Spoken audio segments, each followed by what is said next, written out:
Welcome back to the show, everybody. Check out these headlines. Stuart Alderati says Ripple's close to ending this lawsuit. I say, oh, do tell, Stuart. Do tell. We got that and so much more. Somebody roll that beautiful intro.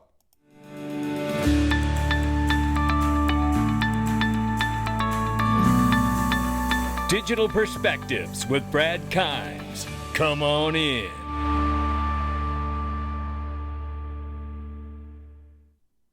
Welcome back to the show. You can follow us on digperspectives.com or Twitter at digperspectives and YouTube Digital Perspectives and digperspectives.com. I am super tired. My body goes through some kind of a wacky, readjustment with the time difference when I come home. I don't know where in the hell I'm at right now. But I tell you what, it was a remarkable time. I couldn't have asked for the event to come out any better than it did. That's for sure. And all of you were amazing. So look at here. We are $2.42 trillion market cap for crypto. It's off by 1.4, 62,400 plus for Bitcoin right now, 3,000 plus for Ethereum, $110 billion plus market cap for Tether, and XRP at 52 cents. We're off by 1.9 to 24. We're up 6.0 in the 7-day. Let's get started right here, ladies and gentlemen. The range of price is 52 to 54 cents. We'll keep an eye on it. And we know that Link2 is the best home for private equity. They were incredible at the conference. So many people at their booth surrounding them, getting information, deepening that relationship. And they have some of the best private equity in the world. What is private equity? It is the ability to buy shares of companies before they go public on NASDAQ or the New York Stock Exchange, or have some other kind of public exit like a merger acquisition or something of that nature, right? So this is a real remarkable opportunity to have access to some of these companies like Circle or Cerebras or Ripple or Uphold or Link2 or Glint. I tell you, these companies just go on and on and on. And there are, there's so many more. There's 80 companies now available on this platform with over 750,000 registered users. You should go check out the platform. It's super easy to sign up and register, and it's even easier to prove out your accreditation that you need to do to get qualified. So make sure you check that out as soon as possible because the stuff does not last long. The Digital Chamber says we're overjoyed to announce the winners of our first ever The Digital Chamber Awards held last Friday, May 3rd. These outstanding individuals are shaping the future of blockchain and digital assets for a better tomorrow. Let's give them a round of applause. And we say, heck yeah. Brad Garlinghouse was first up as Crypto Crusader, and he certainly is, leading the charge and advocating for crypto adoption and innovation. Brad Garlinghouse continues to pave the way for mainstream acceptance. Congratulations on receiving Crypto Crusader Award. And then here we see Michael Arrington celebrated for the HODL Award, recognized for his unwavering commitment to the crypto space. Arrington has proven himself as a true hodler. Congratulations on receiving the HODL Award. And Michael is really a super funny guy. There's no question about it. I mean, that guy's him and Brad on stage. It's a magic energy. That's all I can say. That was the best fireside chat I've ever seen in my life. Eleanor Tarrant, the money muckracker here, fearlessly uncovering insights and exposing truths in the financial world. Eleanor Tarrant is a force to be reckoned with. Congratulations on receiving the Money Muckracker Award. And it is a fitting award because I think Eleanor is going to grow in her career in a massive way because I think she has found the place that she calls home, and it's the digital asset space. The Honorable Christian Carlo got the embracing innovation while advocating for responsible regulation here. The Crypto Dad embodies the spirit of a crypto dad. Congratulations on receiving the Crypto Dad Award, no doubt about it. And John Deaton is up here as a consumer champion, standing up for the rights and interests of crypto enthusiasts. Deaton for Senate, ladies and gentlemen, is a voice for the people. Congratulations on receiving the Consumer Champion Award at the Digital Chamber. And then I was shocked that I got an award. I was like, whoa. I didn't expect any of that, but that was super kind of them to throw me in there. Brad Garlinghouse got I was so used to saying Brad Garlinghouse and not my own name. For years, that's hilarious. But I won the Leadership Award, inspiring others through his exemplary leadership and dedication. I'm a guiding light they say in the blockchain community. Ask my wife, some days that's not so true. Congratulations on receiving the leadership award. Look, I have fun with it because it's hard for me to, like take the stage on those things. Look, I'm happy. I'm happy to receive that award, and I'm privileged and honored, to be perfectly honest. I don't take it lightly what we've been able to do with XRP Las Vegas. And of this last conference, I think, just under 700 people attended the conference. It was clear to see that something very big, much bigger than my wife and I, and certainly DAI, who's very key in helping market this event with us, something very big is happening here. And we can feel it, and we are responding, and we are now reaching out to the rest of the community to tell all of them this is where we need to be, ladies and gentlemen. There is a lot of great things happening here. So, okay, so as far as that goes, let's get into that, and shout out to the Digital Chamber for all they do. They deserve an award. We need to get them an award. So it is a privilege and an honor to work with all of them, and shout out to Perry Ann, Cody, Maris, and everyone else. I want to highlight this because it was back in February that we had Perry Ann from the Digital Chamber on the show talking about the importance of stopping the crypto ban, which has been launched by Senator Elizabeth Warren, who needs to be unseated by John Deaton. Let's do everything we can.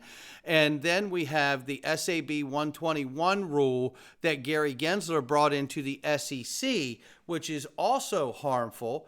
And we discussed this back in February with Perry Ann on the show here. And all of that to bring us to this. Now we're hearing the GOP majority whip talk about the problems with Gary Gensler and this illegal SAB 21 rule too. Listen. Chairman Gary Gensler's tenure at the SEC has been characterized by regulatory hypocrisy, inconsistency, and incompetence. Oh my God. The Securities and Exchange Commission Staff Accounting Bulletin 121. I'm sorry. I want you to now, just for a second, imagine you're Gary Gensler. This is being said about you. Jesus. Chairman Gary Gensler's tenure at the SEC has been characterized by regulatory hypocrisy, inconsistency, and incompetence. My God. Is that enough right there? It's all true. But still, I'm just saying, imagine if this was this is the harvest of your efforts. Imagine if that was you or I hearing that about yourself. My goodness.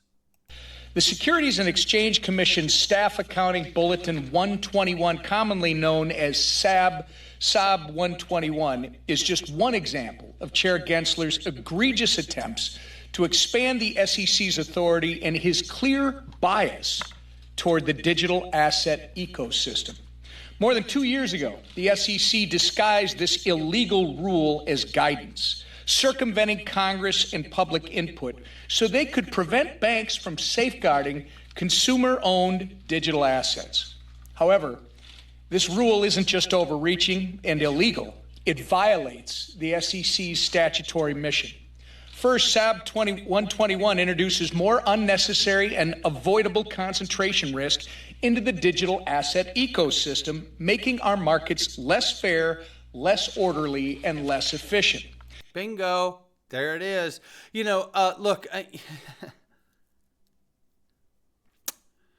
have a great respect for the people that serve. It's a tough job, right? And it's a thankless job most days. But the problem here is I still feel like even though this is being highlighted, there's not any real action being taken. There's the threat of letters at times, right? There's the threat of subpoenas. There's the threat of this or that or the other. There's this posturing that takes place, but nothing ever actually happens to rein in Gary Gensler's incompetence. I'll just use the word that Tom Emmer did. So what is it all going to be? Speeches and letters? Or is there going to be some real effect? And if it is only going to be speeches and letters, one starts to wonder, does Gary actually have the blessing of all of Congress? And what we're seeing here is quite possibly nothing more than just political posturing. I don't know the answer, but I know that the Congress has the ability to shut down his budget if he's not doing things properly. They have the ability to subpoena Gary Gensler, which they haven't done. Now, is there leverage plays about the threat of subpoenaing Gary Gensler that could be heavy enough that it could push the stablecoin legislation through? Or are those things not enough muscle to get stuff done? You know, and people use things for leverage in Congress, right? Okay, we won't subpoena him if you get it together with us and let's get the stablecoin legislation done. Is that happening? I don't know. But, you know, again, these things are all open-ended, and I'm going to be spending more time in D.C., and as I do, I'm hoping to be able to ask these questions to see if we can get some answers. Cody Carbone here says, and this is quite possibly uplifting. And first of all, I have to shout out Cody because he was amazing on stage on Saturday on the legal panel, out in the parking lot with that one, Cody. And can't wait. This is just the beginning of a long relationship working with Cody and the Digital Chamber. We absolutely love the contribution, how hard they work for all of us. He says confidence is growing that FIT, aka market structure, will be the first comprehensive crypto regulation bill to pass the House at the end of the month. Oh my goodness. What we thought was not going to happen may be about to happen, ladies and gentlemen. A lot of questions on how the bill text has changed since July of 2023 markup and what leg language has been added to garner the broader support. Here we can see this is all on Eleanor Mueller, who shared that the House is eyeing last week of May for possible floor votes on McHenry's crypto bill and Emmer's CBDC bill. So this is getting interesting. Look, seeing any kind of motion is welcomed around here, right? So that keeps us in the conversation. So let's see. We could see something by the end of the month. Now, it's just a House, but nevertheless, motion is motion, and we will take it. So Wall Street analyst says XRP low price may be last as there will be no more looking back when the XRP rises. Oh my goodness. Yeah. And this is Linda P. Jones right here talking exactly about that. And you know what? She may be right because a lot of technical analysts are saying the same thing. So head on a swivel, ladies and gentlemen. Especially if we get some kind of crypto regulation bill put through, right? It could absolutely bring enough confidence and money from institutional level into the market that you never see the current prices ever again. It's not that difficult to figure out that could happen very soon in short order. Now let's switch gears very quickly here, ladies and gentlemen. It's the SEC has filed its redacted remedies reply brief in supporting exhibits. And it says, for these reasons, the court should enter the proposed final judgment as a final judgment. That's what they're saying. So final judgment is, in fact, on the way. And we know here that was filed here and shared by Jim, as always. He is the leader out here and letting everybody know what's going on. We certainly appreciate him. Well, Stuart Alderati says, this could be us closer to the end of the case than ever. And we love hearing that, Stuart. He says more of the same, and he shares the tweet from Jim Filan here. The SEC filed its redacted remedies reply brief and supporting exhibits. He says more of the same from the SEC, failing to faithfully apply the law and trying to pull the wool over the judge's eyes. The good news is that we are closer than ever to putting this lawsuit behind us. Though unfortunately, many are just starting the journey, we trust the court will approach the remedies phase fairly. So there you have it. And then going down to this other post to follow it, he says here, and just when you think the SEC can't sink any lower, if you are a financial regulator outside of the U.S. and have done the hard work of establishing comprehensive crypto licensing framework, know that the SEC has no respect for you and thinks you are handing out the equivalent of a fishing license. Ripple also assures the court if it needs to be worried about whether Ripple could again violate U.S. securities law by pointing to different licenses it has obtained from different jurisdictions, including Ripple's explains do not treat XRP sales as sales of securities. And then it says here, this argument akin to saying New York restaurant did not obtain a liquor license, but it obtained a fishing license in California is absurd.